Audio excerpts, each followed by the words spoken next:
पर माँ मुझे चूल्हा जलाना तो नहीं आता। मेरे लिए पिताजी ही खाना बनाते हैं। तो अब तो तेरे पिताजी पूरे घर के काम का बोझ मेरे ऊपर डाल के निकल गए। चल, जैसे मर्जी कर। वो सामने चूल्हा रखा है, उसे जला और मेरे लिए चाय बना के ला चल। तब तक मैं नहा कर आ रही हूँ। और खबरदार जो अपने पिता को भनक भी लगने दी कि तू स्कूल नहीं जाती। बेचारी सुहाना रोते हुए रसोई में चली जाती है। उसे चूल्हा जलाना नहीं आता था। वो ऐसे ही चूल्हे के आगे बैठकर रोती रहती है। माँ, आप मुझे छोड़कर क्यों चली गई? ये नहीं माँ, मुझे स्कूल नहीं जाने देती। मुझे ये चूल्हा जलाना नहीं आता माँ। सुहाना लगातार रोई जा रही थी। तभी शीला आ जाती है। हे भगवान, कैसी लड़की है तू। चूल्हा तो वैसे का वैसा ही दिख रहा है।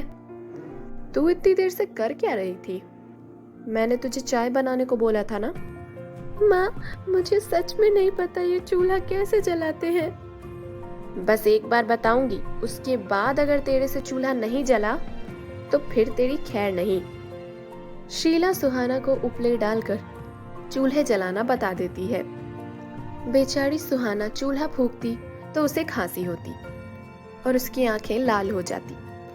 अब तो रोजाना ही जब बलदेव काम पर जाता, शीला सारा काम सुहाना से करवाती। सुहाना अपने पिता से भी कुछ न कह पाती। एक दिन, सुहाना, जल्दी से चूल्हा जलाकर आलू उबाल ले। आज भव्या को गरम गरम आलू के पराठे खिलाऊंगी। माँ, आलू के पराठे तो मुझे बहुत अच्छे लगते हैं। जा सुहाना, गाय को गोबर लीप और उससे उपले छापा। बेचारी सुहाना उपले छापने चली गई।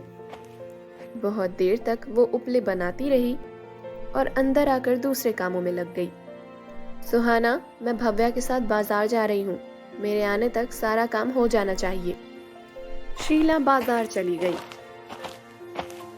तभी जोरों की बारिश शुरू हो गई। अरे, बहुत तेज बारिश हो गई। सारे उपले खराब हो गए। ये तो भीग गए। अब मैं क्या करूं? लकड़ी भी नहीं है। माँ, मैं चूल्हा कैसे जलाऊं? थोड़ी देर में नई माँ आ जाएगी, वो मुझे बहुत मारेगी। माँ, आपकी बेटी आपको याद कर रही है। मेरी मदद करो माँ। तभी उसे उसकी माँ दिखाई देती है। सुहाना, मेरी बच्ची, रो मत। जब तक मेरा आशीर्वाद तेरे साथ है, तुझे कुछ नहीं होगा। माँ, अब कहाँ चली गई थी? माँ, आज ये सारे उपले बारिश में भीग गए। अब ये चूल्हा नहीं जला तो नई माँ मुझे मारेंगी। सुहाना, तू घबरा मत। मैं तुझे एक ऐसा जादुई सिलेंडर दूंगी जो जादू से इस चूल्हे को जला देगा। फिर तुझे इन उपलों और लकड़ियों की भी जरूरत नहीं पड़ेगी। सुहाना की माँ की परछाई हवा में हाथ घुमाती है।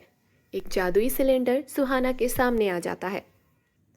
ये लो सुहाना, जादुई सिलेंडर। अब तुम जैसे ही चूल्हे के आगे हाथ जोड़ोगी, ये जादुई सिलेंडर अपना जादू दिखाना शुरू कर देगा। माँ, मैं अभी अपने लिए पूरी पकवान बनवाऊँ? तो जादुई सिलेंडर से सब हो जाएगा क्या? हाँ मेरी बच्ची, अब तो कुछ भी खाने का मांग सकती है। पर ये जादुई सिलेंडर की बात किसी को मत बताना। इतना कहकर उसकी माँ गायब हो जाती है। सुहाना जैसे ही चूल्हे के सामने हाथ जोड़ती है, जादुई सिलेंडर के जादू से सब कुछ अपने आप ही बनने लगता है। सुहाना बहुत खुश होती है। तभी उसकी नई माँ आ जाती है।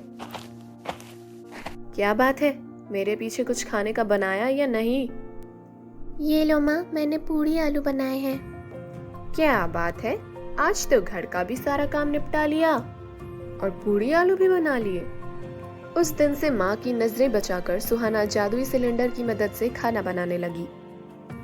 एक दिन, ये चक्कर क्या है? उपले और लकड़ी तो यही रखे हैं। ये सुहाना चूल्हा किससे जलाती है? कोई तो राज है। मुझे छुपकर देखना होगा। भव्या, मैं कुछ देर के लिए घर की छत पर जा रही हूँ। तू सुहाना पे नजर रखना। शीला भव्या को समझाकर छत पर चली जाती है। अरे सुहाना दीदी, आप ये क्या कर रही हो? देव हाथ जोड़कर कहता है, आशा मुझे माफ़ कर दो। मैं तो यही चाहता था कि तुम्हारे जाने के बाद सुहाना को माँ का प्यार मिले, पर ऐसी डायन औरत पर मैंने विश्वास करके भारी भूल की है। निकल जा मेरे घर से शीला, तू अभी के अभी, और इसी वक्त। पिताजी, माँ की आंखों की रोशनी चली गई, अब वो कहाँ जाएंगी? मुझे माफ़ कर दो, मैंने बहुत बड़ी गलती की है। माँ, आप इनकी आंखों की रोशनी फिर से लौटा दो, इन्हें क्षमा कर दो माँ। ठीक है सुहाना, तुम कहती हो तो मैं शीला की आंखें ठीक कर देती हूँ। देखा शीला, ये अभी भी तुम्हारे बारे में ही सोच रही है। सुहाना की माँ शीला की आंखें ठीक कर देती है। शीला सबसे माफ़ी मांगती है और सुहाना को गले से लगा लेती है। सुहाना, अब मुझे जाना है। तुम अपनी नई माँ, पिताजी और बहन के साथ खुश रहो। और ये जादुई सिलेंडर मेरी याद बनकर हमेशा तुम्हारे साथ रहेगा। जब भी तुम्हें इसकी ज़रूरत होगी तो मुझे याद कर लेना। इतना कहकर सुहाना की माँ फिर से गायब हो जाती है। उस दिन से शीला का व्यवहार बहुत अच्छा हो गया। अब सुहाना फिर से स्कूल जाने लगी। उस दिन से सुहाना की जिंदगी में सब कुछ ठीक हो गया।